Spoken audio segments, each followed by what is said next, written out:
The Gospel according to Matthew, chapter 27. When morning came, all the chief priests, the elders of the people, plotted against Jesus to put him to death. And when they bound him, they led him away and delivered him to Pontius Pilate, the governor. Then Judas, his betrayer, seeing that he had been condemned, was remorseful and brought back the 30 pieces of silver to the chief priests and the elders, saying, "I have sinned by betraying innocent blood."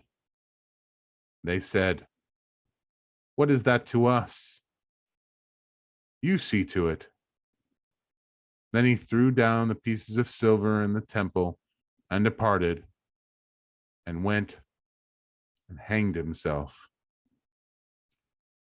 But the chief priests took the silver pieces and said, "It is not lawful to put them into the treasury, because they are the price of blood." And they consulted together and bought with them potter's field to bury strangers in. Therefore that field has been called the field of blood to this day. Then was fulfilled what was spoken by Jeremiah the prophet, saying, "And they took the 30 pieces of silver, the value of him who was priced, whom they of the children of Israel priced, and gave them for the potter's field, as the Lord directed me." Now Jesus stood before the governor. The governor asked him, saying, "Are you the king of the Jews?" Jesus said to him, "It is as you say." And while he was being accused by the chief priests and the elders, he answered nothing. Then Pilate said to him, "Do you not hear how many things they testify against you?" But he answered him not one word. So the governor marveled greatly. Now at the feast of the governor was accustomed to releasing to the multitude one prisoner whom they wished. At that time they had a notorious prisoner called Barabbas. Therefore, when they had gathered together, Pilate said to them, "Whom do you want me to release to you, Barabbas or Jesus, who was called Christ?"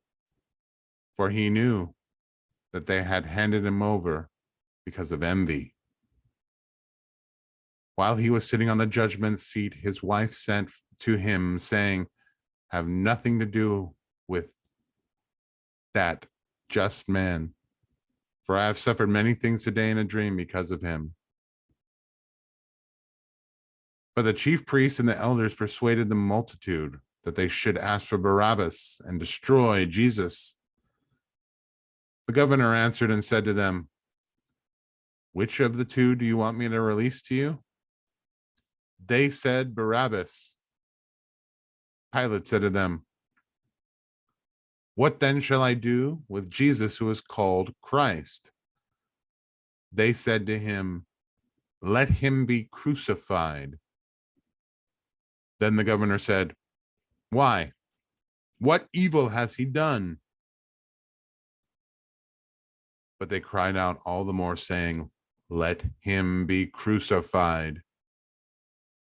And Pilate saw that he could not prevail at all, but rather that a tumult was rising. He took water and washed his hands before the multitude, saying, "I am innocent of the blood of this just person. You see to it." And all the people answered and said, "His blood be on us and our children." Then he released Barabbas to them. And when he had scourged Jesus, he delivered him to be crucified. Then the soldiers of the governor took Jesus into the praetorium and gathered the whole garrison around him. And they stripped him, put a scarlet robe on him, When they had twisted a crown of thorns, they put it on his head and a reed in his right hand. They bowed the knee before him and mocked him, saying, "Hail, King of the Jews!" Then they spat on him and took the reed and struck him on the head. When they had mocked him, they took the robe off him, put on his clothes on him, and led him away to be crucified. Now, as they came out, they found a man of Cyrene, Simon by name. Him they compelled to bear his cross. And when they had come to the place called Golgotha, that is to say, place of a skull, they gave him sour wine mingled with gall to drink. But when he tasted it, he would not drink. Then they crucified him and divided his garments, casting lots, that it might be fulfilled, which was spoken by the prophets. They divided my garments among them, and for my clothing they cast lots. Sitting down, they kept watch over him there. They put up over his head the accusation written against him. "This is Jesus, the King of the Jews." Then 2 robbers were crucified with him, one on the right and another on the left. And those who passed by blasphemed him, wagging their heads and saying, "You who destroy the temple and build it in 3 days, save yourself. If you are the Son of God, come down from the cross." Likewise, the chief priests also, mocking with the scribes and the elders, said, "He saved others. Himself he cannot save. If he is the King of Israel, let him now come down from the cross, and we will believe him. He trusted in God. Let him deliver him now, if he will have him. For he said, 'I am the Son of God.'" Even the robbers who were crucified with him reviled him with the same thing. Now, from the 6th hour until the 9th hour, there was darkness over all the land.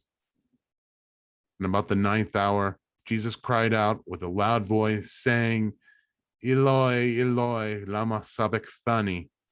That is, my God, why have you forsaken me?" Some of those who stood there, when they heard that, said, "This man is calling for Elijah." Immediately one of them ran and took a sponge, filled it with sour wine, and put it on a reed, and offered it to him to drink. The rest said, "Let him alone. Let us see if Elijah will come to save him." Jesus cried out again with a loud voice and yielded up his spirit. Then, behold, the veil of the temple was torn in two from top to bottom, and the earth quaked, the rocks were split, the graves were opened, and many bodies of the saints who had fallen asleep were raised. And coming out of the grave after his resurrection, they went into the holy city and appeared to many. So when the centurion and those with him who were guarding Jesus saw the earthquake and the things that had happened, they feared greatly, saying, "Truly, this was the Son of God." And many women who followed Jesus from Galilee, ministering to him, were there looking on from afar, among whom were Mary Magdalene, Mary, the mother of James and Joseph, and the mother of Zebedee's sons. Now, when evening had come, there came a rich man from Arimathea named Joseph, who himself had also become a disciple of Jesus. This man went to Pilate and asked for the body of Jesus. Then Pilate commanded the body be given to him. When Joseph had taken the body, he wrapped it in clean linen cloth. He laid it in his new tomb, which he had hewn out of the rock, And he rolled a large stone against the door of the tomb and departed. And Mary Magdalene was there, and the other Mary sitting opposite the tomb. On the next day, which followed the day of preparation, the chief priests and the Pharisees gathered together to Pilate, saying, "Sir, we remember while he was still alive how that deceiver said, 'After 3 days I will rise.' Therefore, command that the tomb be made secure until the third day, lest his disciples come by night and steal him away and say to the people, 'He has risen from the dead.' So the last deception will be worse than the first." Pilate said to them, "You have a guard. Go your way. Make it secure as you know how." So they went and made the tomb secure, sealing the stone and setting the guard.